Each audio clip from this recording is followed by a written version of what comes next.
여러분들 안녕하십니까? 여러분들 반갑습니다.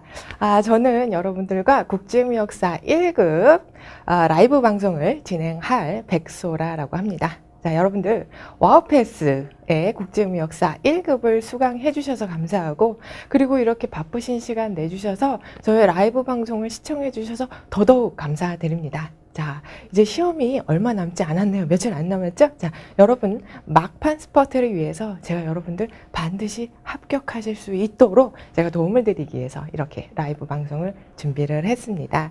자, 그러면 여러분들 기대하는 바처럼 잠깐이라도 수업 들으시고 합격할 수 있도록 우리 열심히 같이 공부하도록 하겠습니다. 시작할까요? 시작합니다. 네. 자, 그러면 라이브 특강을 시작하도록 하겠습니다. 네, 저희 라이브 특강은 총 4과목으로, 4개 부분으로 이루어져 있습니다. 자, 우리 여러분들 다 아시죠? 국제무역사 1급은 총 4개의 과목으로 이루어져 있습니다. 자, 첫 번째 법에 대한 거, 두 번째 결제, 세 번째 계약, 그리고 영어 부분입니다. 그 실제 시험 순서와 동일하게 저희 라이브 방송 준비했습니다. 자, 각자 과목별로 어떤 것이 주요하게 출제가 되고 있는지를 고려해서 정말 시험에 나올 수밖에 없는 내용이 있죠. 자, 여러분들 이 라이브 방송 듣고 여러분들 시험장 딱 가시면 진짜 나왔어! 이런 생각 들을 정도로 여러분들이 감동받으실 수 있도록 중요한 내용만 준비를 했습니다. 자, 첫 번째 부분 보도록 하겠습니다. 무역규범입니다. 무역규범은 대외무역법과 그리고 관세법 이렇게 두 과목으로 이루어져 있는 거 다들 아실 거예요. 네. 자, 그러면 이제 대외무역법에는 무엇이 중요하냐? 궁금하시죠? 이제부터 보여드리도록 합니다. 자, 대외무역법. 정말 많은 법의 내용들이 출제가 돼요. 네. 40문제죠. 네. 대외무역법은요, 정말 많은 내용이 나오긴 하지만 그 중에서도 반드시 매 회차 나오는 내용이 있습니다. 그게 바로 수출 금액의 인정 금액, 그리고 수입의 인정 금액입니다. 즉, 수출과 수입 각자 인정 금액 어떻게 기준으로 하고 있느냐, 요거 반드시 출제됩니다. 1번에서 5번 사이에서 반드시 한번 출제됩니다. 여러분들 요번에도 나온다는 얘기죠. 자, 그 다음 두 번째, 외화 획득령 원료 기재 하면서 무슨 내용이 막 나와요.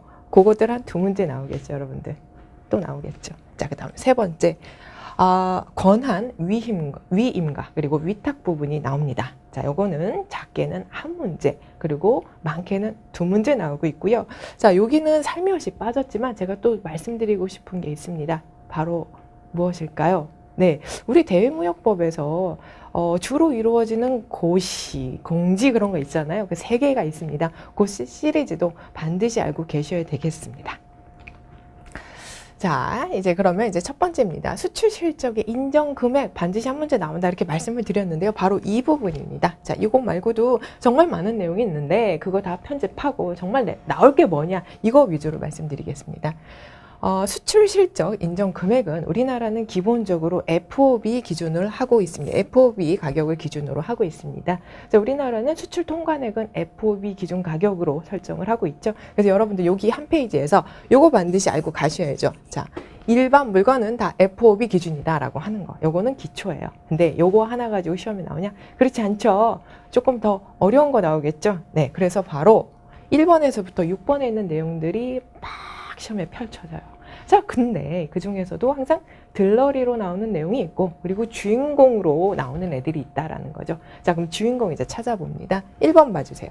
중개무역의 수출인 경우에는 수출 금액, 즉 FOB에서 수입 금액, CIF를 공제한 가격이다. 자, 요거 1문제 그냥 나오죠. 자, 요거 주인공으로 나오죠. 자, 그러면 시험 어떻게 나오냐? 자, 요거 바꿔주세요. 수입 금액에서 수출 금액을 빼거나, 혹은 FOB와 CIF를 서로 바꾸거나 이런 식으로 출제가 될 거예요. 그럼 여러분들 요거 잘 골라내셔야 된다는 거. 자, 그 다음 이제 두 번째 주인공 보겠습니다. 바로 5번과 6번입니다. 5번 보겠습니다. 5번에는 용역 수출에 대한 내용이고요. 그리고 6번에서는 전자적 형태 무채물 수출입니다. 자, 이게 왜 나오냐? 자, 우리 무역의 대상은 물품, 용역, 전자적 형태 무채물 다 나오고 있죠. 그래서 요거 3개 다 포괄적으로 공부를 하셔야 돼요. 근데 아주 많은 분들이 이 용역과 전자적 형태의 무채물엔 별로 관심이 없다는 얘기죠. 아, 출제자들은 이런 거 콕 집어서 출제하죠. 바로 5번과 6번에서 무엇을 집중을 해야 되냐? 요거 입금 확인한 금액. 근데 누가 입금한 금액이냐? 각 기관의 장들이 입금 확인한 금액입니다. 근데 어디서 입금 확인한다? 외국환 은행을 통해서 입금 확인한 금액이다라고 하는 거. 법 시험에는 이런 문구 그냥 그대로 나와요. 여러분들 법 내용 그대로 공부하시기 바랍니다. 네. 자, 많은 분들이 아주 많은 답글을 남겨주시고 계시는데요. 네, 화팅, 네, 감사합니다. 그리고 마무리 특강, 네, 여러분들이 원하시는 대로 열심히 준비했으니까 조금만 더 봐주시기 바랍니다. 자, 그 다음 이제 두 번째 보겠습니다. 수출 실적의 인정 시점입니다. 그 시점이 무엇이냐?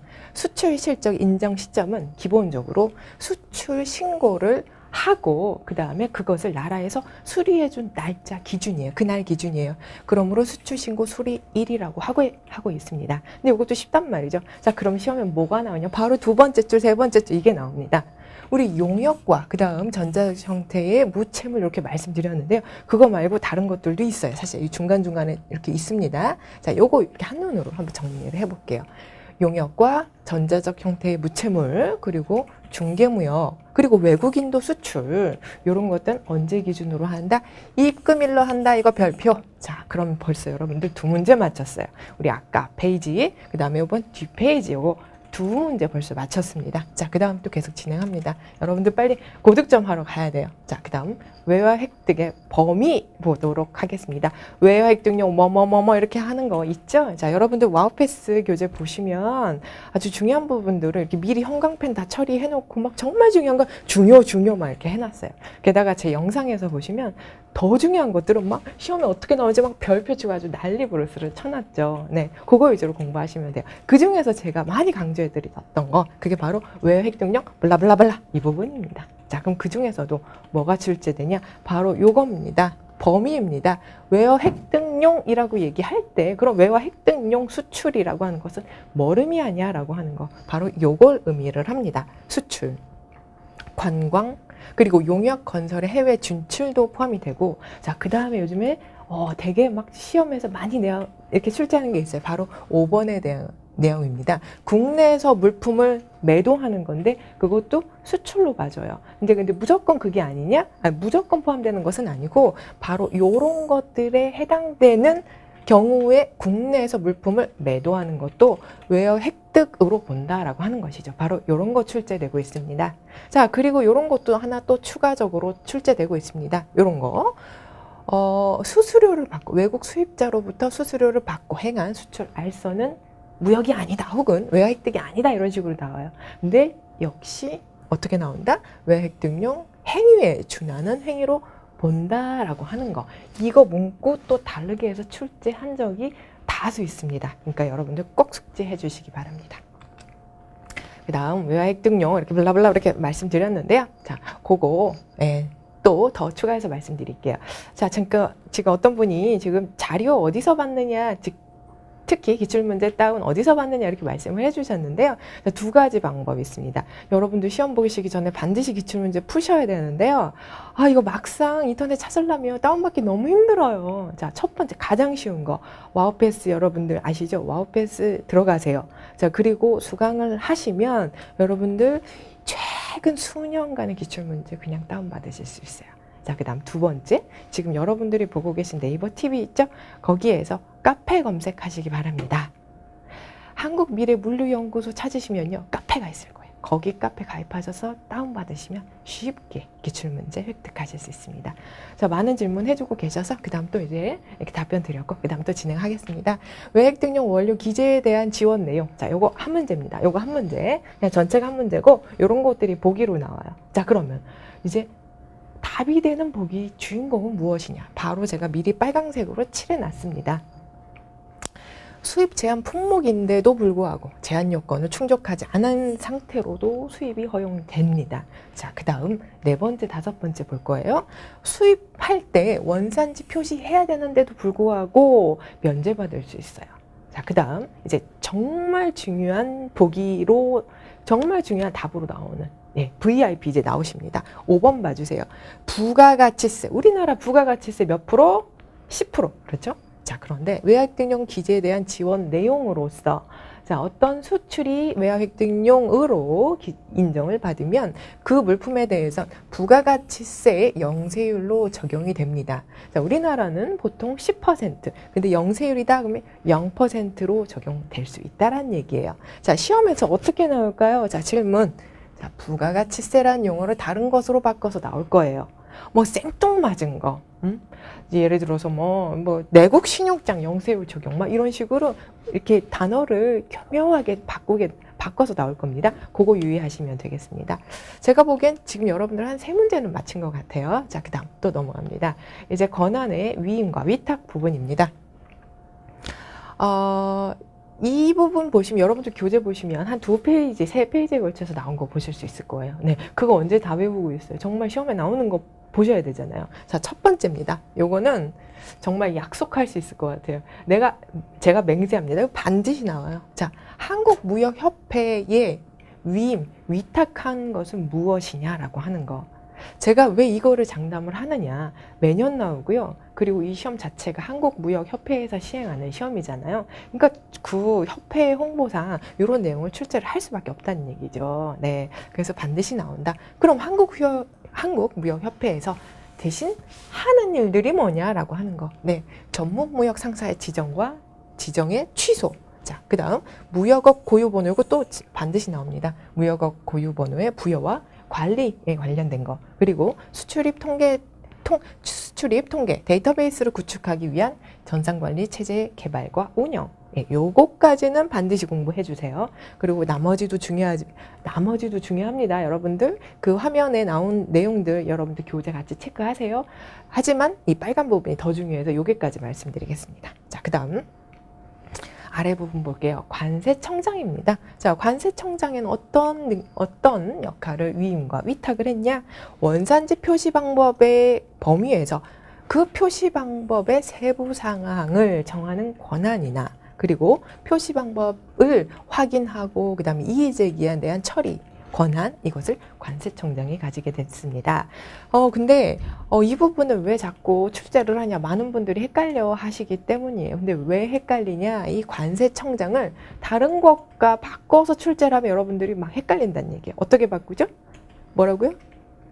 아, 그렇죠. 세관장. 네, 맞습니다. 세관장의 이름과 서로 바꿔서 나올 거예요. 그러니까는 그거 잘 구분해서 공부를 하시기 바랍니다. 제가 이렇게 보니까 여러분들 지금 대외무역법 제가 몇 개 찍어드렸는데 아무리 못해도 한 5개. 와, 정말 평균 점수가 올라가는 소리가 들립니다. 네. 자, 그 다음 이번에는 대외무역법 끝났으니까 이번엔 관세법 보도록 하겠습니다. 관세법에서 중요한 거. 와. 혹시 그거 아세요? 대외무역법과 관세법 중에 뭐가 더 시험에 많이 나와요? 이런 질문을 하시는 분들이 있는데 관세법이 조금 더 많이 나오고 있습니다. 자, 그 많이 나오는 부분 중에서도 그럼 뭐가 제일 많이 나오냐? 자, 요거예요. 과세물건 확정 시기에 관련된 거, 그리고 관세 환급 특례법에 관련된 거, 그리고 세율 적용, 이 부분들입니다. 자, 기대되죠. 무슨 내용이 나올지. 넘어가기 전에 하나 또 말씀을 드리고 싶은 게 있어요. 자, 다른 것들은 한 문제, 많으면 2문제, 특히 세율 적용은 이론에 대한 거 나오고요. 그 다음에 어떤 실무와 적용해서 상황을 제시를 합니다. 그랬을 때 어떤 세율로 적용할 것이냐 해서 한 많게는 2문제, 3문제까지 나올 수 있어요.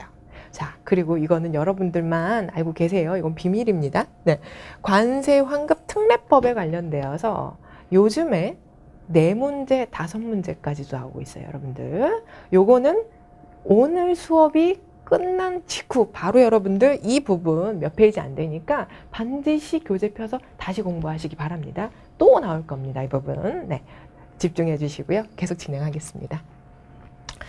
과세 물건의 확정 시기 측면에서 보도록 하겠습니다. 네. 자, 과세물건이라고 하는 것은 이제 세금을 매기는 그 물건을 언제 확정 지을 거냐라고 하는 거, 그거를 의미하는 거죠. 그때를, 그런 단어를 의미할 때 우리가 과세물건이라고 표현을 합니다. 과세물건의 확정 시기에 대해서는 이렇게 있어요. 여러분들 교재 보시면 이렇게 있죠. 너무 많아요. 네, 그래서 중요한 것만 제가 또 미리 발췌를 해놨습니다. 자, 기역, 미음, 비읍, 시옷 이렇게 있는데 그 중에서도 자, 니은 봐주세요. 만약에 그 물건을 보세구역에서 보수 작업을 해야 된다. 보수 작업을 해야 되는 것이다 라고 한다면 보세구역 밖에서 하는 보수 작업을 승인받을 때가 바로 과세 물건의 확정식이다. 자, 그 다음 비읍 보겠습니다. 수입신고가 수리되기 전에 소비를 했거나 혹은 사용했다라고 하는 경우에는 할 것이다 라고 하는 경우는 해당 물품 소비 사용 때라고 하고 있습니다. 그리고 수입 신고 전 즉시 반출 신고를 하고 반출한 물품에 대해서는 수입 신고 전 즉시 반출 신고할 때가 되고 있고요. 그 다음 여기 중간에 내리고 자, 즉 보겠습니다. 도난 물품, 분실 물품 요 별표해 주세요. 도난 물품, 분실 물품 이런 것들은 그 물품이 도난되거나 분실될 때로 정하고 있습니다. 네. 자, 이 정도면 될 것 같고요. 그 다음에 얼마 전에 또 시험 나왔죠? 자, 요거 제일 밑에 있는 거 하나 나왔어요. 그럼 매각되는 물품은 어떡하냐? 그럼 매각될 때 이렇게 출제가 됐습니다. 이거 나왔으니까 이번엔 이런 것들 나오지 않을까 싶습니다. 이렇게 해서 한 문제 또 맞췄고요. 자, 드디어 나왔습니다.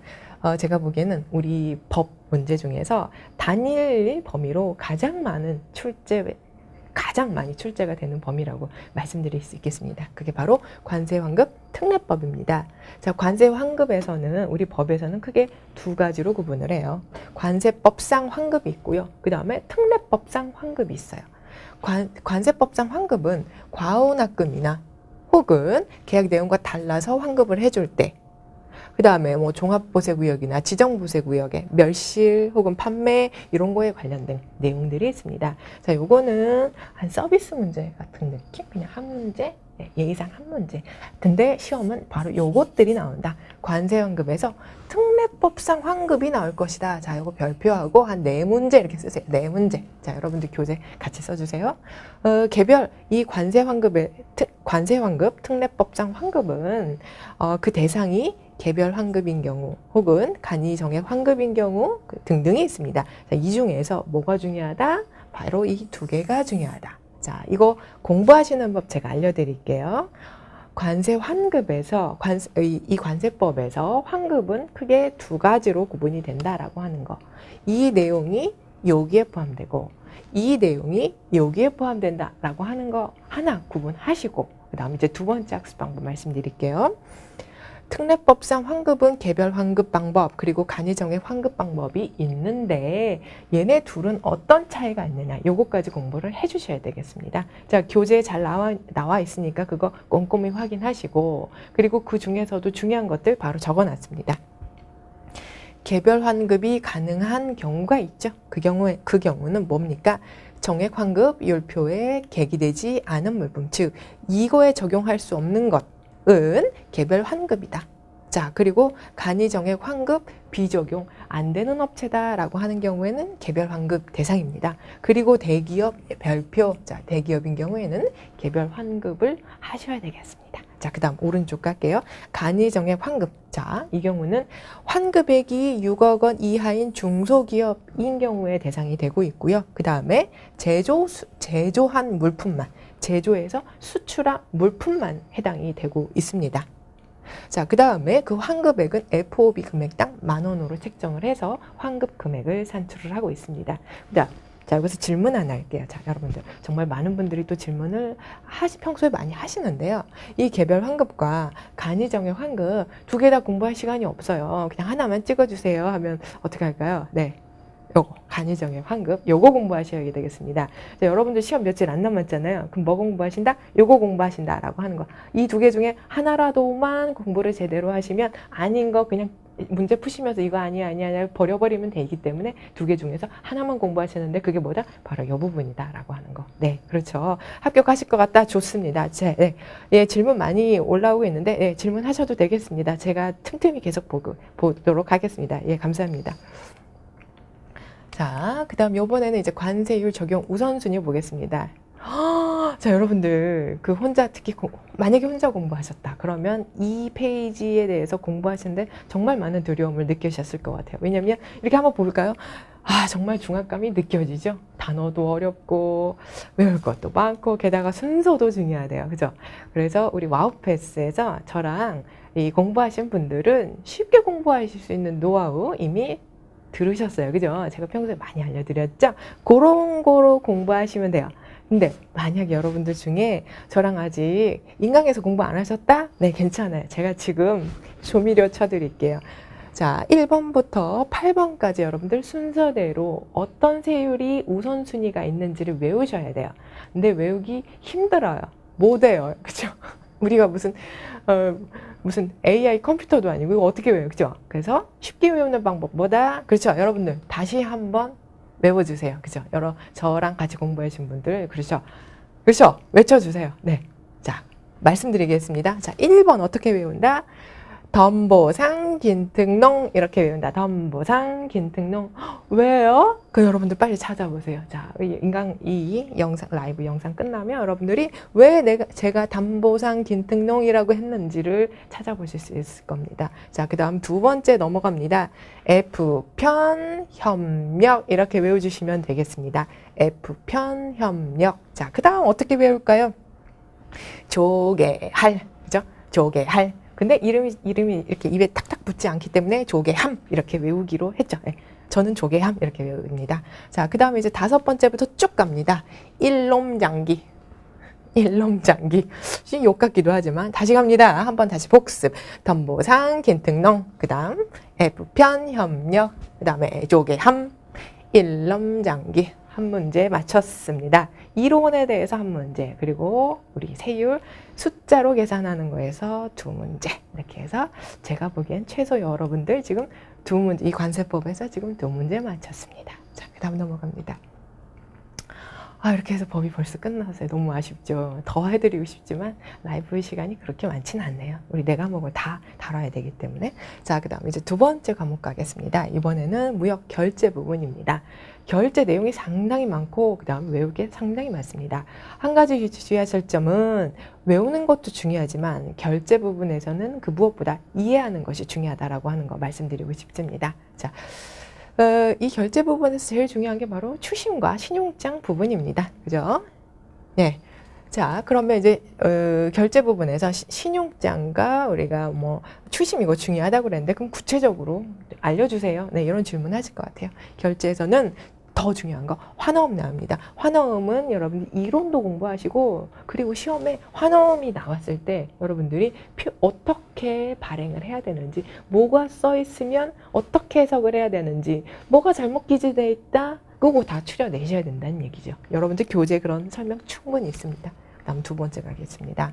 추심도 종류 두 가지로 나누죠. 뭐로 나눠요? 그죠? DP, DA. 예, 그렇게 나누는데 용어 정리하셔야 됩니다. 그 다음에 신용장의 종류도 정말 많은데 그 신용장 종류별로 쭉 공부를 하셔야 되고 그 다음에 신용장에선 특히 용어 중요합니다. 그리고 요것과 이제 영어랑 같이 매치시켜서 UCP까지 같이 통합적으로 공부를 하셔야 돼요. 그죠? 그 다음 세 번째 선물 환율에 관련된 거. 그죠? 환에 관련된 문제가 나오고 있습니다. 이렇게 크게 세 가지 말씀드리겠습니다. 자, 그럼 이제 처음에 우리가 되게 많은 분들이 이제 그 환어음을 이해하시는데 조금 어려워 하시는데요. 환어음 먼저 설명드리겠습니다. 환어음 요렇게 생겼어요. 그죠? 자, 요거 공부하시는 거 말씀드릴게요. 첫 번째 적으세요. 환어음의 필수 기재 사항 공부하셔야 됩니다. 환어음의 필수 기재 사항. 그리고 두 번째, 환어음 발행할 때 어느 자리에 누구를 기입하는지 요거를 공부를 하셔야 됩니다. 아시겠죠? 최소한 그 두 가지는 공부하십시오. 네. 자, 환어음 이렇게 생겼고요. 환어음 여기 제목 있죠? 그 다음에 각자 무엇을 적어야 되는지 이미 이렇게 표시를 해놨습니다. 자, 환어음 발행 날짜와 그 장소를 기재를 하고요. 그 다음에 여기에는 만기를 표시합니다. 자, 사이트 조건이냐 혹은 유산스 조건이냐 요런 거 여기에다가 기입을 하는 것이죠. 그래서 여러분들 환어음 내용 나오면 요거 딱 주목을 하셔야 되겠습니다. 자, 그 다음 세 번째죠. 자, pay to 다음에 누굴 적는다? 수취인을 적는데, 이거는 이 신용장에 발행된 경우의 환원 혹은 추심일 경우에 발행된 환원에 따라서 기재되는 사람이 다릅니다. 추심인 경우에는 수출자, 그리고 신용장의 경우에는 은행을 기재를 합니다. 자, 그 다음 account of 다음에는 항상 누가 들어간다? 수입자 별표 갑니다. 요즘에 요거 출제 되고 있습니다. 자, 그 다음 또 내려갑니다. to 부분 보도록 할게요. to에 지급인 들어갑니다. 지급인. 자, 그럼 지급인이 누굽니까? 지급인은 이 환원에 대해서 돈을 줘야 되는 사람을, 돈 낼 사람, 그 사람 지급인이라고 하죠. 그 다음 오른쪽 갑니다. 발행인 기재를 합니다. 발행인 누구다? 별표 갑니다. 발행인. 돈 달라고 하는 사람이 됩니다. 절대적으로 기억해 주셔야 되는 게 바로 이 부분입니다. 발행인은 항상 누가 된다? 수출자가 된다. 무조건 수출자가 된다. 수출자가 돈 주세요 하기 때문에 환원상 발행인 제일 마지막에 적는 사람은 수출자다. 이렇게 기억을 해 주시기 바랍니다. 자, 그 다음 요번에는 이제 추심으로 넘어갈게요. 자, 추심은 우리 두 가지 종류가 있다 이렇게 들었었잖아요. 추심은 이렇게 DP 그리고 DA 두 가지로 구분이 됩니다. 자, 어떤 내용인 경우에 이렇게 달라지는지 바로 이 환어음의 만기 표시에 따라서 그 추심은 두 가지로 구분이 되는데, 자, 사이트 조건이다. 그럼 DP로 사용을 하고, 그 다음에 유산시 조건이다. 라고 한다면 DA로 사용을 하고 있습니다. 자, 이것을 조금 한국적으로 표현을 해볼게요. DP는 일람, 그 다음에 DA는 일람이 아니고 기한부음을 발행을 한다. 바로 아주 중요한 차이가 여기에 있습니다. 자, 그 다음 지금 이제 어떠한 프로세스가 보이죠? 여기 보시면 이제 조금 어려운 단어가 있어요. 예를 들어서 뭐 추심의뢰인, 추심의뢰, 은행, 추심은행, 지급인 이런 단어가 있는데, 요거 프로세스 아시는 것도 상당히 중요하지만 그 무엇보다 용어가 중요합니다. 자, 추심의뢰인을 영어로 뭐라고 하는지, 그리고 누군지, 그리고 이 사람은, 이 측은, 그리고 이 측은 누군지, 각자 누군지를 알고 계셔야 되고, 그리고 영어로 알고 계셔야 되겠습니다. 요거요. 추심 너무 중요한 내용이죠. 자, 그 다음 이제 신용장으로 넘어갑니다. 자, 신용장은 어떤 개념인지 다 아실 거예요. 추심과 신용장의 가장 큰 차이 뭡니까? 모르신다고요? 조금만 기다려주세요. 제가 바로 뒷페이지에 놨거든요. 조금만 기다리세요. 자, 신용장 종류는 아주 다양합니다. 그렇죠? 신용장 종류도 여러분들 다 알고 계셔야 되고요. 그리고 특히 용어 중요합니다. 추심처럼 신용장도 그 용어를 여러분들이 영어로 알고 계셔야 돼요. 예를 들어서 이 신용장에서는 수출자를 수익자라고 하는데 베네피셜이라고 한다라고 하는 거, 그죠? 이런 거 각자 다 영어로 뭐라고 표시하는지 영어로 숙지를 하셔야 됩니다. 자, 그리고 요거 한 문제 나옵니다. 자, 여러분들 적으세요. 교재에 같이 적으시기 바랍니다. 신용장에서 기본 당사자 하면 누가 나오느냐라고 하는 거, 이거 별표 하셔야 돼요. 이거 반드시 나옵니다, 여러분들. 기본 당사자 얘기할 때는 항상 오답으로 포함이 되는 사람이 있어요. 누굽니까? 수입자입니다. 자, 여기서 강조하고 싶은 게 뭐냐? 신용장에서 기본 당사자에 포함되지 않는 사람은 얘다라고 하는 거. 물론 얘도 포함이 안 되는데, 제가 지금 말씀드리고 싶은 것은 기본 당사자는 발행은행, 확인은행, 수익자인데 불구하고 생뚱맞게 보기에 수입자 혹은 발행 의뢰인이 들어간다는 얘기죠. 그럼 여러분들 이거 오답으로 처리를 하셔야 된다는 얘기예요. 이게 되게 흥미로운 게 매회차 나오는데 매회 많이 틀리고 계세요. 그 얘기는 뭐냐? 이거 머리가 안 좋아서 그런 게 아니고 시험 보는데 시간이 너무 짧아요. 여러분들 40문제예요. 두 번째 과목이잖아요. 밥 먹기 전이라 되게 배고프거든요. 근데 그런 상태에서 정신이 혼미해져요. 그런데 이 글씨 조그만 거 이거 보는 것 자체가 좀 집중력이 많이 떨어진단 말이죠. 네, 그래서 제가 지금 당부드리고 싶은 말씀은 기본 당사자라는 용어가 나오면 얘가 들어갔는지 안 들어갔는지를 먼저 찾아주세요. 또 나올 겁니다. 아시겠죠? 이번 주 또 한번 보세요. 네, 여러분들이 시험 다 끝나고 나왔을 때 아싸 진짜 나왔어. 네, 이러실 수 있을 겁니다. 자, 제가 조금 전에 말씀드렸던 거 바로 여기 있습니다. 네, 추심과 신용장 어떤 차이가 있느냐, 그리고 결제 방식에 따라서 좀 비교를 해주세요. 네, 이런 내용입니다. TT, 추심, 신용장 각자 결제 방식이죠. 그죠? 이 환호음 입장에서 보시면 TT는 환호음을 발행하지 않는다. 그리고 추심에서는 추심 그리고 신용장에서는 환호음을 발행한다. 요거 좀 기억을 해 주셔야 되겠고요. 자, 그 다음에 이제 은행의 확약 여부를 살펴보셔야 되겠습니다. 신용장만 은행이 확약을 한다. 요거 참고하시기 바랍니다. 자, 그 다음 아래 보겠습니다. 요번에는 추심과 신용장의 차이점을 보도록 하겠습니다. 요거 별표 갑니다. 대급, 지급, 책임. 추심에서는 수입자다라고 하는 거. 근데 어떻게 시험에 나와요? 자꾸 은행이라고 나온단 말이죠. 추심에서 돈을 지급해야 되는 측은 수입자이지 은행이 아니다라는 거. 근데 자꾸 신용장이랑 헷갈리게 해서 은행이 자꾸 추심해서 돈 내야 되는 책임자다라고 나와요. 그래서 여러분들을 자꾸 헷갈리게 하는데 그거 좀 주의하시기 바랍니다. 네. 그 다음 또 별표가 있죠. 제일 마지막 줄 보겠습니다. 추심에서 발행되는 환호음상의 지급인은 수입자다. 그리고 신용장에서 발행되는 환호음상의 지급인은 누구다? 은행이다 라고 하는 은행 별표. 자, 그 다음에 수입자 별표. 요거 반드시 하셔야 되겠죠. 제가 보기에는 이 부분에서 한 문제 나오고요. 그 다음에 요거 쪽에서 그 다음에 실제 어떤 시츄에이션과 같이 조합을 해서 한 2문제. 그래서 많게는 3문제. 저는 요거 3문제 충분히 네, 이거 오바 아니고 한 3문제는 나온다. 저는 이렇게 얘기할 수 있겠어요. 정말 나옵니다, 여러분들. 자, 그 다음 이제 선물 환율 보도록 하겠습니다. 우리 결제 부분에서 조금 계산 문제가 좀 다소 나오는 부분이 있죠. 그게 바로 환 부분입니다. 그 부분에서도 이제 이해가 필요한 것이 있는데 바로 요 부분입니다. 그리고 요거를 이해하시면 이제 문제 부분에서도 또 하나 풀 수 있죠. 그래서 요거는 2문제 정도 이렇게 출제가 될 수 있겠습니다. 특히 선물 환율 이제 보시겠습니다. 스왑 레이트 형태 중에서 저는 아래 것만 좀 말씀을 드리도록 할게요. 왜냐, 아래 거 외우시면 위에 거 자동으로 이해가 될 거거든요. 그래서 아래에 있는 내용만 먼저 말씀드리겠습니다. 네, 자, 스왑 레이트 중에서도 비드와 그 다음에 오퍼 스왑 레이트 형태가 있습니다. 그 중에서 만약에 오퍼가 더 높다. 여기서 말하는 오퍼가 뭐예요? 은행이 팔 때의 환율을 의미하죠. 네, 그때 즉 매도율이 높다라고 한다면 그때는 보통은 선물 환율에다가 스왑 레이트를 더한 값이 선물 환율로 되고 있습니다. 그러므로 이거 보시면 선물 환율이 이 현물 환율보다 더 높죠. 그러므로 이 상태를 선물환 프리미엄 상태다라고 얘기를 하고 있습니다. 자, 이런 일은 언제 생기냐? 기준통화 금리가 낮은 경우. 자, 그럼 예를 들어서 볼게요. 기준통화 금리가 낮다. 그 의미는 뭐냐? 예를 들어서 달러 금리와 그 다음에 원화 금리를 따졌을 때 원화 금리가 더 높은 경우를 바로 기준통화의 금리가 낮다라고 표현을 하고 있습니다.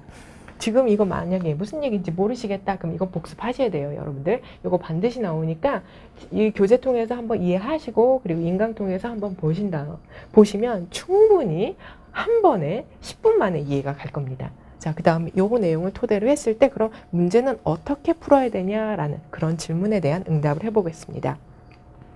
이게 바로 시험 문제라고 보시면 돼요. 이런 경우에 어떤 환율을 우리가 적용을 해야 되냐라는 거 시험에 나올 겁니다. 자, 첫 번째.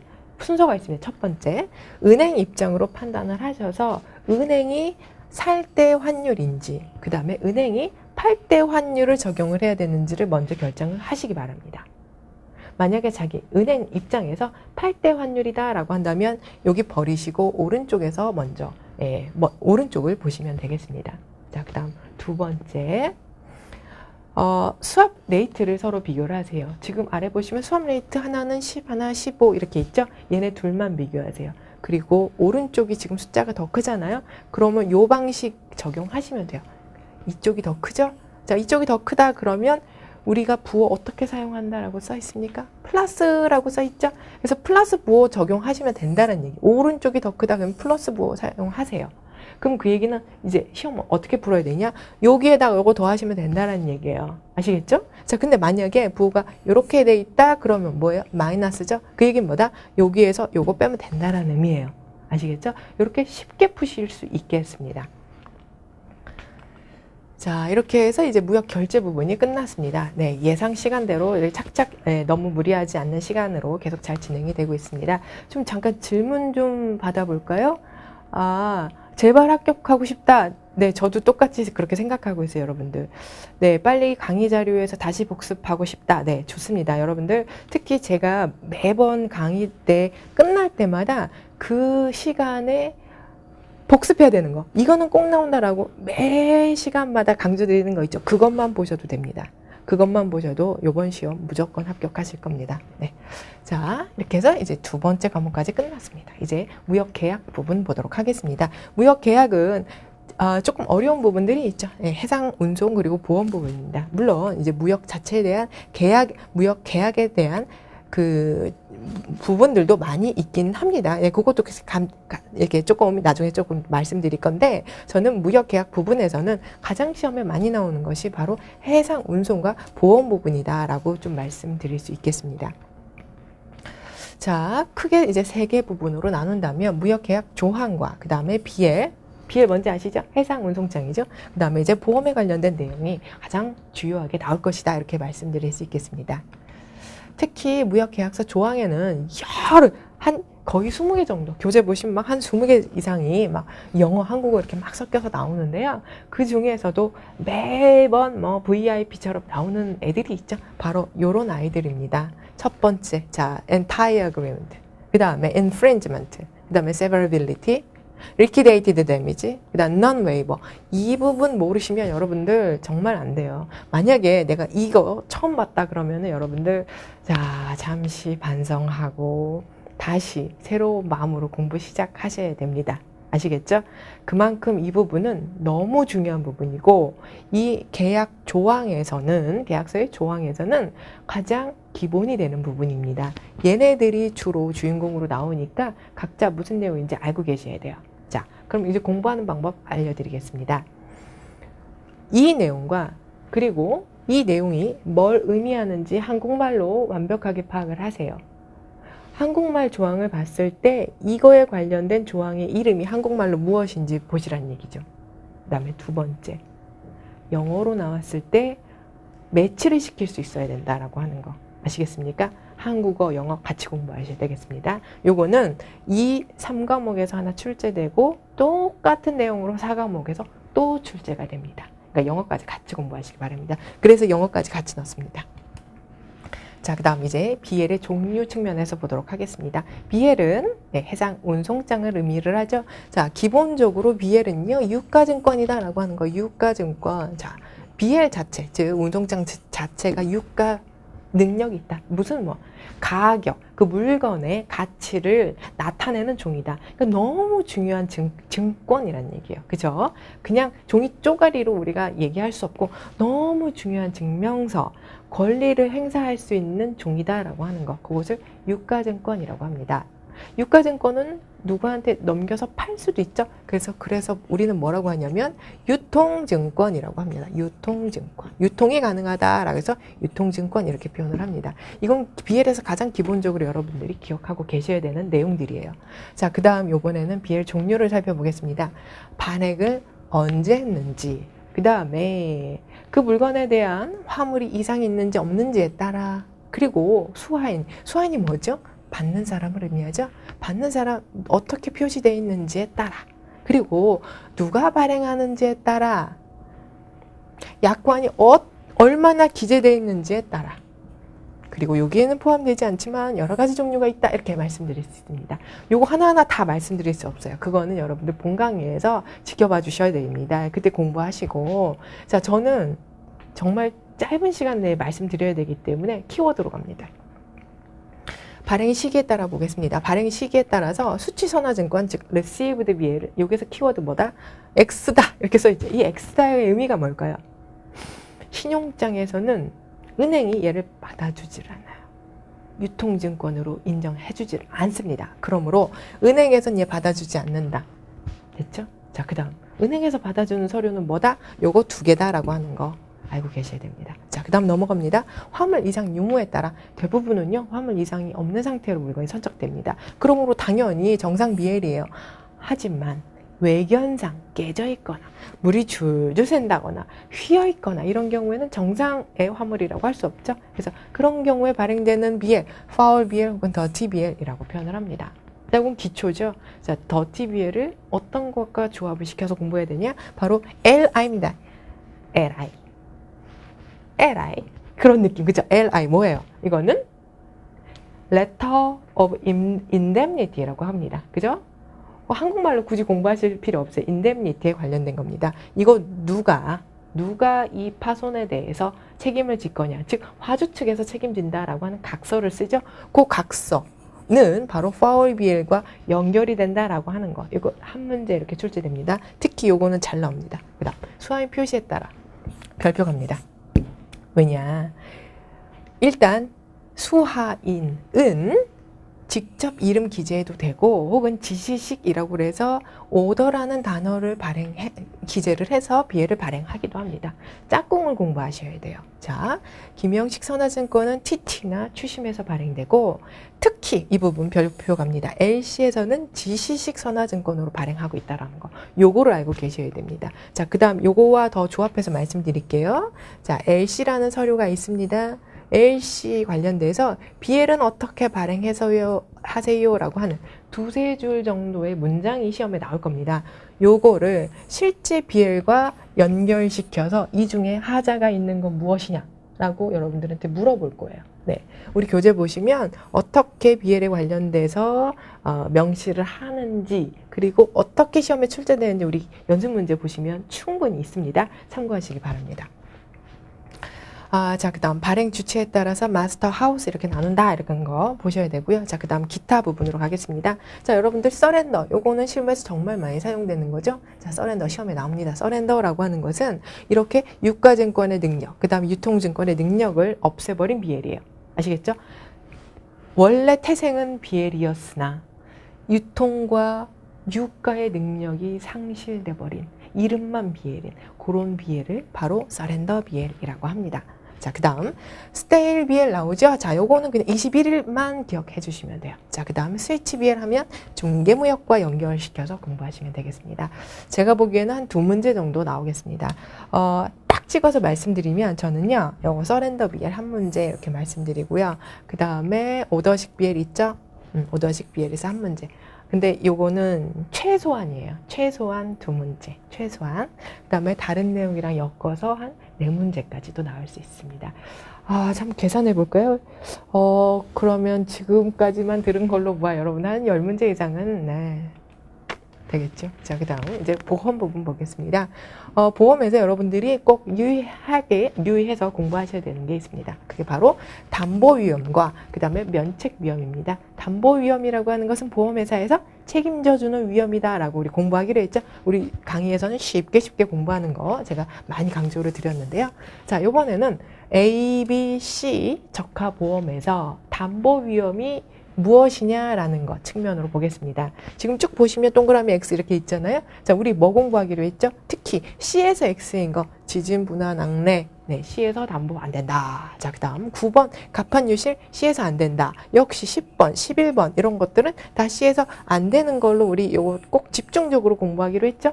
자, 그 다음 2번째. 그러면 뭐가 공통적으로 책임 범위에 속하느냐라고 하는 거. 그것도 공부하시면 되겠죠. 자, 여러분들 지금 시험 시간이 얼마 남지 않아서 며칠 안 남았잖아요. 자, 이 중에서 하나만 찍어주세요. 자, 전략적으로 공부할 수 있는 방법 하나만 찍어주세요. 이렇게 얘기하면 X 표시되어 있는 거 있죠?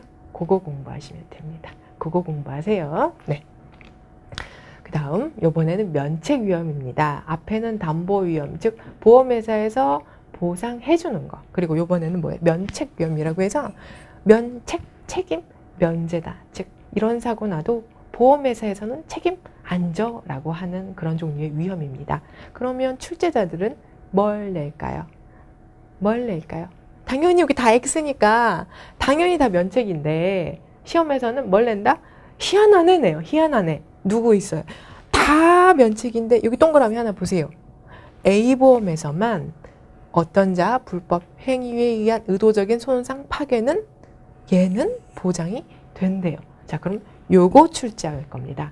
과거에는 한국말로 그냥 출제했어요. 근데 지금은 좀 난이도를 어렵게 어떻게 하냐? 요거를 영어 과목으로 갖고 가서 또 출제를 합니다. 그러니까 요거를 한국말 그리고 영어로 같이 공부하시기 바랍니다. 자, 그 다음 이제 두 번째 공부하는 방법. 제일 밑에를 봐주세요. 6조와 7조로 보겠습니다. 전쟁과 동맹 파업 이런 부분이 있는데요. 요거는 다 어떻게 된다? 요거 당연히 X죠. 왜? 면책 위험이니까. 얘네도 다 면책 위험이잖아요. 근데 제가 왜 이렇게 제일 아래 두 개만 강조를 드렸을까요? 왜? 왜 그럴까요? 왜? 얘네들은 특이하게도 혹시 여러분들 특약 아세요? 특약. 특약 추가하실래요? 뭐 이렇게 얘기를 하잖아요. 뭐예요? 기본보험에다가 돈을 더 내고 이런 위험 특별하게 더 추가하는 거. 그거 특약이라고 합니다. 다 원래 보험회사에서 보상 안 해주는데도 불구하고 전쟁 위험과 동맹 파업에 대해서는 돈을 추가로 더 내시면 얘는 보장을 해줘요. 그러니까 상당히 이례적이라는 거죠. 그죠? 자, 이 페이지에서 지금 중요한 거 배웠죠? 뭐예요? 이거 7번. A에서는 보장된다. 그리고 얘는 당연히 다 보장 안 되는데도 불구하고 얘는 추가적으로 보장이 된다라고 하는 거. 돈을 내면 추가적으로 된다. 이렇게 해서 두 가지 말씀드렸어요. 근데 하나 더 말씀드리고 싶어요. 네, 뭐냐? 바로 이런 것들이 이 보험에서는 면책이다라고 하는 거. 근데 되게 많잖아요. 그래서 제가 또 말씀드릴게요. 뭐 위주로 공부하신다? 자, 5번. 지연. 운송 늦게 되는 거. 보험회사에서 보상해주면 보험회사 문 닫아야 돼요. 왜? 운송은 막 특히 예를 들어서 배 같은 경우에는 한 달 동안 가거든요. 뭐 하루 이틀 늦었다고 해서 지연됐다고 해서 보상해준다? 그럼 보험회사 운영 안 돼요. 그래서 요거 보상 안 해준다라고 하는 거. 그 다음에 6번. 우리 과거에도 우리나라에 이런 선사나 이 선박을 운행한 회사가 문을 닫았던 적이 있었죠. 그래서 그런 게 이슈가 돼서 지급 불능 그리고 채무 불이행에 대해서는 책임져 주지 않고 있다라고 하는 거. 요거. 다른 것도 다 중요하지만 제가 지금 별표 친 거 위주로만 공부하셔도 충분히 어려운 문제 푸실 수 있습니다. 벌써 세 과목이 끝났어요, 여러분들. 이제 네 번째 과목 들어갈 시간입니다. 무역 영어 보겠습니다. 무역 영어에서 중요한 부분은 바로 이렇게 나눠집니다. CISG에 대한 거. 즉 어떤 조항이 있죠? 조항에 대한 것들이 응용돼서 나옵니다. CISG, 그리고 인코텀스, 그리고 ICC 조항 이렇게 나오겠습니다. 네. 시험 전에 또 봐야겠어요. 아주 좋은 전략입니다.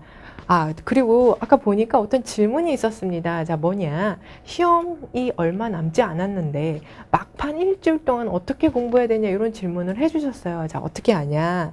자, 마음을 가다듬고 마치 시험이 한 달 후에 있는 것처럼 마음을 침착하게 가다듬으세요. 그리고 하루만 투자하셔서 여러분들이 가지고 계신 이 교재 있죠? 하루만 천천히 정독을 하세요. 머리에서 조각 모음 한다고 생각하세요. 지금까지 이해가 안 됐던 게 마음을 가다듬으면 갑자기 그 많은 것들이 뇌 뉴런처럼 막 서로 연결이 되기 시작할 거.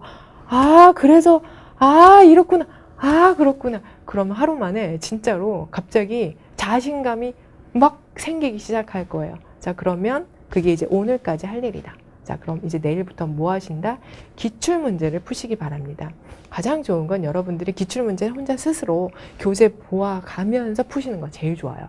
근데 지금 시험이 얼마 남지 않았죠? 그럴 때 가장 빨리 여러분들 기출문제를 해결할 수 있는 거 맞습니다. 와우패스에서 기출문제 제가 여러분들 시간 단축 드리기 위해서 쪽집게처럼 문제풀이를 해드려요. 그죠? 너무 많은 시간 투입하시지 않게 이건 왜 답이다 이런 식으로 이렇게 제가 친절하게 설명을 하거든요.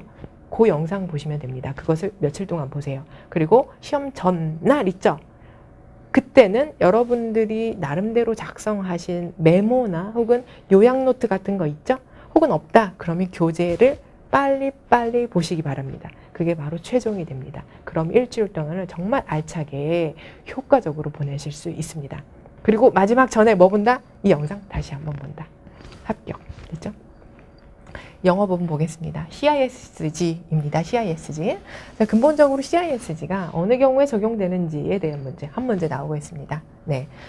서로 다른 국가에 있는 받는 당사자 간의 물품 매매 계약에 대해서 활용이 된다.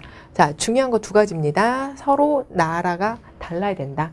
그리고 물품이지 용역, 전자적 형태의 무채물 적용 안 된다. 물건만 적용된다라고 하는 거. 요거 답으로 나옵니다. 그 다음 두 번째 보겠습니다. 요거 같이 연결해서 나옵니다. 자, CISG가 적용되지 않는 이례적인 경우가 영어로 출제가 됩니다. 요거는요, 좀 친절하게 출제하려면 한국어 버전, 한국어 과목에서 나오고요. 그 다음에 좀 어렵게 내고 싶다, 그럼 이 영어 과목에서 나올 겁니다. 그러므로 여러분들은 이 페이지에서 대해서 한국말 공부하신 다음에 영어랑 매치해서 공부를 하시기 바랍니다. 자, 지금 보면 빨간 글씨가 상당히 많은데요. 찍어주세요. 네, 찍어드리겠습니다. 바로 요 부분과 이거 공부하시면 되겠습니다. 주로 제일 많이 나오고 있는 부분입니다.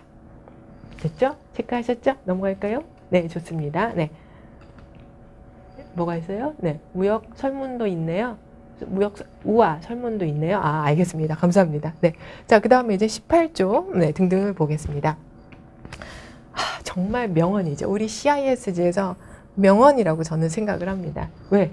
한 회차도 빠지지 않고 무조건 나오는 문장이기 때문에 그렇습니다. 자, 요거 한번 쭉 보세요. 자, 이미 공부를 하셨을 건데 시간이 별로 없으니까 네, 한국어로 바로 그냥 갑니다.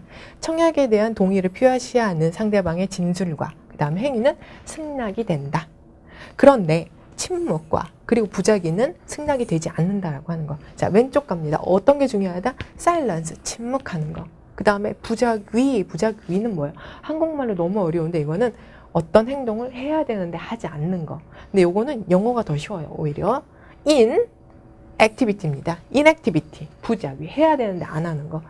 그러니까 승낙을 해야 돼. 청약에 대해서 승낙을 해야 되는데 대답 안 하고 뚱하게 가만히 있거나 혹은 행동하지 않는다. 답장을 주지 않거나 승낙에 액션을 취하지 않는다. 그런 것들은 우리는 승낙으로 볼 수 없다라고 하는 것입니다. 자, 그 다음 그 아래 보겠습니다. 승낙을 의도를 하는데 실질적으로 변경하지 않으면 그것은 승낙으로 된다. 자, 여기서 중요한 건 뭐냐? 실질적으로 변경한다는 게 무슨 말이냐라고 하는 거. 청약을 받았습니다. 자, 청약하는 사람이 청약을 받는 측에 청약을 했습니다. 자, 그런데 거기에 대해서 내가 어떤 의견을 바꿨는데 중요한 내용을 바꾼 게 아니고 아주 사소한 의견을 바꿔서 좋아! 라고 승낙을 했어요. 자, 그럼 여기서 제가 말씀드린 중요한 게 무엇이냐? 중요한 것만 바꾸지 않으면 동의를 하면 그건 승낙으로 본다라고 했는데 그럼 여기서 중요한 게 뭐냐? 바로 그 아래에 있죠. 자, 한국어 먼저 보겠습니다. 대금 지급, 그리고 품질, 수량, 어디서 인도하는지, 그 다음에 책임 범위, 분쟁 해결에 대한 거. 요거는 아주 중요한 내용을 바꾼 걸로 본다라고 하는 거. 자, 근데 이번 시간 영어죠? 왼쪽으로 가시기 바랍니다. 영어로 공부하셔야 합니다. price, payment, quality, quantity 이런 부분들이 있죠? 이런 것들이 바로 시험에 어떻게 나오냐? 요 문장 나오고 여기에 대해서 포함되지 않는, 중요하지 않는 것은 무엇이냐? 혹은 중요한 것은 무엇이냐? 모두 다 골라내라. 이런 식으로 출제가 될 거예요. 자, 여기서 제가 보기에는 요걸로 한 문제 나오고요. 그 다음에 여기서 한 문제 나올 거예요. 아무리 적어도 요거 조합해서 한 문제로 나옵니다. 그러니까 최소한 이 페이지만 지금 잘 보셔도, 혹은 여러분들 교재에 요거 다 있잖아요. 원문 다 넣어놨죠?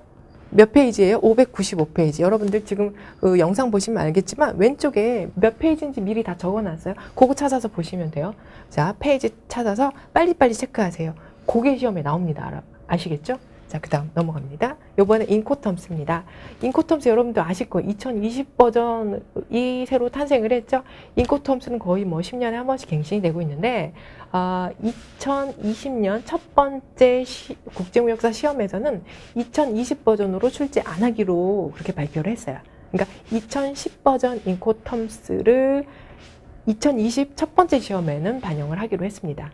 그러니까 지금 여러분들이 준비하시고 계시는 시험이 바로 2010 버전으로 공부하시는 마지막 시점이다라고 하는 거. 그죠? 자, 인코텀스 중에서도 이제는 2020 두 번째 시험부터 2020 버전으로 공부를 하셔야 된다는 얘기죠. 근데 아무튼 2010 버전, 2020 버전 그런 걸 다 액추얼하고 인코텀스 어떻게 공부해야 되냐, 특히 영어 부분은 어떻게 공부하느냐, 이렇게 공부하시면 됩니다. 인코텀스를 영어로 표현한 것과 서로 매치시키는 거, 제목과 내용을 매치시키는 거, 그리고 요건 쉬운 방법이에요. 이제 두 번째 레벨, 좀 더 레벨업해서 이런 식으로 나옵니다. 예를 들어서 제가 지금 빨간 부분 칠했잖아요. 그죠? 요런 것들 단어 바꿔서 넣을 거예요. 예를 들어서 FOB 같은 경우에는 수출자가 배 본선에 올려주면 수출자 의무가 끝납니다. 그 시점에 대해서 나올 겁니다. 그리고 두 번째, 선박을 누가 준비를 하는지, 운송을 누가 준비를 하는지. FOB 같은 경우에는 수입자가 운송을 섭외를 합니다. 그러므로 바이어에 의해서 지정된 이라고 나와요. 근데 시험에 어떻게 나온다? 바이어 빼고 뭐라고 한다? 셀러라고 나올 것이다. 이런 식으로 단어 바꿔서 나옵니다. 자, 이런 거 일일이 다 지금 설명드릴 수 없어요. 근데 서운하잖아요. 어디에 있다? 자, 여러분들 교재 있습니다. 교재 보시면 이런 원문 집어넣고요. 그 다음에 거기에서 중요한 단어나 그 다음 자주 출제되는 좀 주의해야 되는 내용은 제가 미리 형광펜 다 처리해놨어요. 그러니까 그거 공부하시면 돼요. 역시 CIF도 그렇습니다. CIF에서 정말 중요한 것들은 뭐예요? 위험의 분기점과 그 다음에 비용의 분기점이 서로 다르다. 요거는 기본적으로 알고 계셔야죠. 얘는 C로 시작하는 시리즈들의 공통적인 내용입니다. 그죠? 그 다음에 특히 CIF에서는 이런 프로큐어라는 이런 개념도 조달한다. 그죠? 이미 배에 실린 화물을 조달하는 것도 다 인정이 되고 있다라고 하는 거. 그것도 좀 기억을 해 주셔야 되고요. 그 다음 또 있죠. CIF에서 반드시 기억해야 되는 거. 보험. 그죠? CIF 말고 그 다음에 CIP가 있죠. 인코텀스 중에서 I가 들어간 거 두 개 있습니다. 이 두 개. 그죠? 여기에 대해서 보험 기억하셔야 됩니다. 보험 누가 가입한다? 여기서 수입자 그러면 안 돼요. 누구다? 수출자가 보험을 가입해 줘야 된다라고 하는 거. 요거 기억해 주시기 바랍니다. 자, 특히 CIF 조건에서는요. 수출자가 보험을 가입을 하는데 어떤 종류의 보험이다? 여기 써 있죠. C보험 가입하면 된다. C나 혹은 최소보험 비슷한 보험을 가입하면 된다라고 하는 거. 그죠? 요거 기억을 해 주셔야 되겠습니다. 자, 그 다음 이제 마지막 부분이네요. 보험 관련해서 담보위험, 그 다음에 면책위험, 우리 아까 한국어로 배웠는데요. 그거 영어로 풀었습니다. 요거 그냥 시험에 나옵니다. 네, 최근에 이 부분 그냥 영어로 이렇게 출제를 하고 있습니다. 네, 적합보험 약관에서 A인 경우 혹은 B인 경우, C인 경우 보장되는 것은 무엇이고 안 되는 것은 무엇이냐라고 할 때 모두 골라라 라는 식으로 나오고 있습니다. 가장 기초적으로는 화재 폭발에 대해서 당연히 출제가 될 거고요. 그 다음에 이 세 번째, 충돌하는 거, collision 이 부분, 그 다음에 derailment 부분 이것도 중요하고, 그 다음에 지진, 화산 분화, 낙뢰 이 부분도 중요합니다. 자, 여러분들이 기술형 문제는 아닌 거 다 아실 거예요. 단어를 봤을 때 바로 기억만 해놓으시면 돼요. 그러니까 이걸 달달 외우실 필요는 없고, 요거를 보면 한국말로 연상만 할 수 있도록까지만 공부를 하시면 되겠습니다. 자, 그 다음에 이 부분도 중요하죠. 특히 저는 이 부분 강조하고 싶습니다. 제티슨, 그 다음에 워싱 오버보드, 각자 투하, 갑판, 유실이라고 해석을 하고 있습니다. 이 부분은 시험에서 되게 많이 출제되는 용어이기 때문에 기본적으로 알고 계셔야 되겠습니다.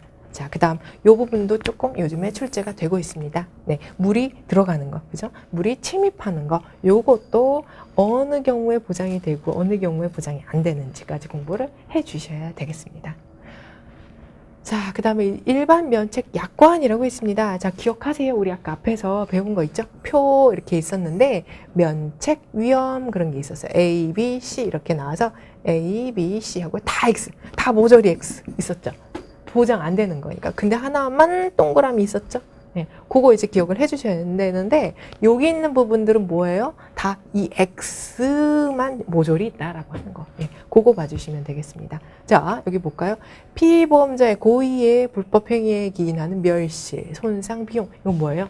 보험 사기네. 그죠? 보험 사기 보험회사에서 보장해주겠어요? 안 해주죠. 그러니까 이거는 보장 안 해주는 면책 약관이다. 면책, exclusion clause 이렇게 써있죠. 그죠? 요거 영어로 공부하셔야 됩니다. assured, 피보험자, 고의적인 불법 행위 이렇게 표현을 합니다. 자, 그리고 우리 아까 한국어로는 공부하지 않았지만 지금 영어 부분에서 이제 봅니다. 일반적으로 누손이 있거나 일반적으로 약간 이렇게 약간 소모되는 거, 그런 물건은 원래 그러므로 보상 안 해준다라고 하는 거. 그리고 포장이 제대로 안 된 거 있죠? 그러니까 보내는 사람이 포장 제대로 해야 되는 건 의무다라고 하는 거. 근데 포장 때문에 사고 났다? 피해 생겼다? 그럼 그거는 보험회사에서 보장 안 해준다라고 하는 거. 네. 자, 그 다음에 다음 페이지 보겠습니다. 그 물건 원래 그런 거예요. 고유해하자. 물건 자체가 원래 그렇다. 자, 그 다음 여기 별표 아까 하기로 했죠? 지연되는 거. 그 다음 요것도 별표하기로 했죠? insolvency. 이 부분. 그죠? 뭐라고 해석한다? 지급불능 혹은 채무불이행. 요렇게 이 부분 해석하면 되겠습니다. 자, 여러분들 어떤 질문을 해주셨습니다. 시험 보고 나서 답이 언제 올라오느냐 이렇게 말씀을 해주셨는데 보통은 시험 보시고 그 다음 주 월요일 정도에 보통 답이 올라오고 있습니다. 아마 답 계속 기다리실 거예요. 물론 되게 많이 떨리겠죠. 여러분들이 많이 기다리실까봐 저희 와우패스 그리고 저희 한국미래물리연구소에서는요.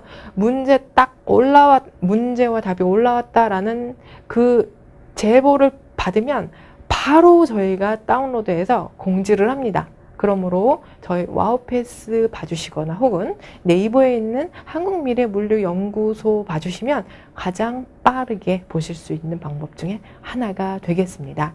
혹시 여러분들 많이 기다리시면 제가 전체 메시지를 통해서 공지를 드릴 수 있는 방법도 생각을 하고 있습니다. 네.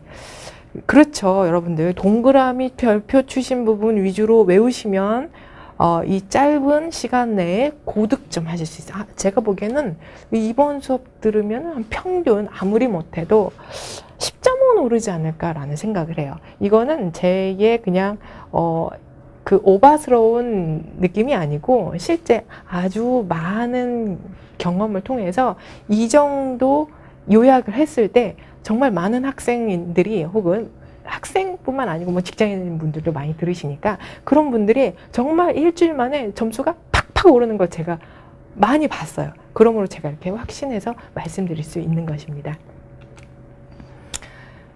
벌써 끝났어요. 여러분들 제가 이제 보내드려야 되는데 아시죠? 저는 항상 복습 강조합니다. 오늘 배운 거 복습하고 가셔야 돼요. 이것까지 보셔야 됩니다. 자기 걸로 만들기 위함입니다. 다시 기억해 주세요. 오늘 말씀드린 것 중에 가장 엑기스입니다. 자, 법 쪽에서는 용역과 무채물의 수출인 경우에는 그 기준 금액은 뭘로 한다? 그 해당 장이 외국한 은행을 통해서 입금 확인한 금액이 된다. 그리고 외획등용 원료 기재로 인정을 받는 경우 어떠한 특혜가 있다? 어떠한 지원이 있다? 요거요. 부가세 영세율이다. 그 다음에 그 물건 수입했을 때 원산지 표시 면제될 수 있다. 자, 요런 거는 깍두기 보기로 나오고요. 얘가 이제 진짜 답인 보기로 나오고 있죠. 자, 그 다음 두 번째 결제 부분에서는 신용장 당사자가 누구냐? 발행은행, 확인은행, 수익자. 근데 누구 포함 안 된다? 또 적어. 개설, 의뢰인. 요거는 포함 안 된다. 영어로 뭐라고 해야죠? applicant. 자, 그러면 얘를 또 쉬운 말로 뭐라고 한다? 누구? 수입자 아니고 수입자, 바이어. 이 사람들 다 같은 사람이죠. 요 사람들은 신용장 당사자 아니다. 요거까지. 자, 그 다음 세 번째 과목. BL 배우셨습니다. 자, BL은 유가증권입니다. 그리고 유통증권이기도 하고 아주 원본이 중요하죠. 특히 LC인 경우에는 지시식으로 발행합니다. 지시식, to order라는 문구로 발행을 한다. 그죠? 그 다음에 그 뒤에는 뭐가 붙는다? 발행은행의 이름이 붙는다라고 하는 거. 은행 지시식 이렇게 발행을 하죠. 자, 그 다음 서렌더 BL이라고 하는 거 배우셨습니다. 얘는 이름은 BL이지만 유가증권 아니라라고 하는 거. 그죠? 특히 TT 같은 방식으로 결제할 때 주로 사용하고 있는 BL입니다. 자, 그 다음 조금 전에 영어 부분 보셨습니다. CISG UCP 조항 영어로 보셨는데 영어만 무턱대고 하시면 안 되고 다른 것과 매치시켜서 공부를 하시기 바랍니다. 그래야 여러분들 안정적으로 훨씬 더 고득점 하실 수 있습니다. 뭐 그런다고 여러분들이 뭐 100점 맞아야 된다 그렇게 말씀드리고 싶지 않아요. 여러분들 그냥 살살 공부하셔도 됩니다. 100점까지 안 하시고 그냥 한 85점, 90점만 해도 정말 좋은 점수 받으신 거예요, 여러분들. 자, 이 방송을 들으신 여러분들 정말 감사하고요. 제가 마지막으로 드리고 싶은 말씀이 있습니다. 마지막 시험 전 마지막 주는 기출문제가 중요합니다. 기출문제 반드시 풀으셔야 됩니다. 자, 기출문제 다운받으실 수 있는 방법 와우패스에서 받으시거나 혹은 지금 여러분들이 로그인하고 계신 네이버, 한국미래물리연구소 카페에서 다운받으실 수 있는 그렇게 두 군데 채널을 이용해서 다운받으실 수 있습니다. 혼자 공부하시는 게 제일 좋다.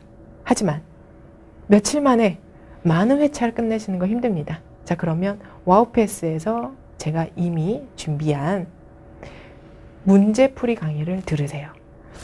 쪽집게처럼 제가 풀이를 해드립니다. 쉽게 이해하실 수 있도록 제가 도와드릴 겁니다.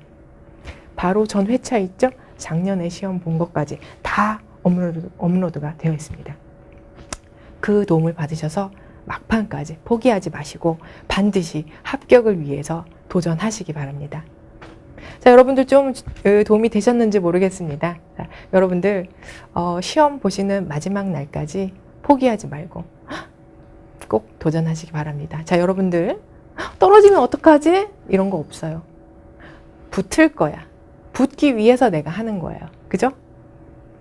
붙습니다, 여러분들. 반드시 합격하실 겁니다. 용기 가지시고 마지막 시간까지 최선을 다해서 공부해 주시기 바랍니다. 자, 좋은 결과 저와 같이 공유해 주시기 바랍니다. 근데 만약에 요번엔 연습으로 시험 본 거라 결과가 안 좋았다. 상관없어요. 다시 하면 돼요, 여러분들. 네, 용기 잃지 마시고 좋은 경험 그리고 좋은 결과 얻으시기 바랍니다.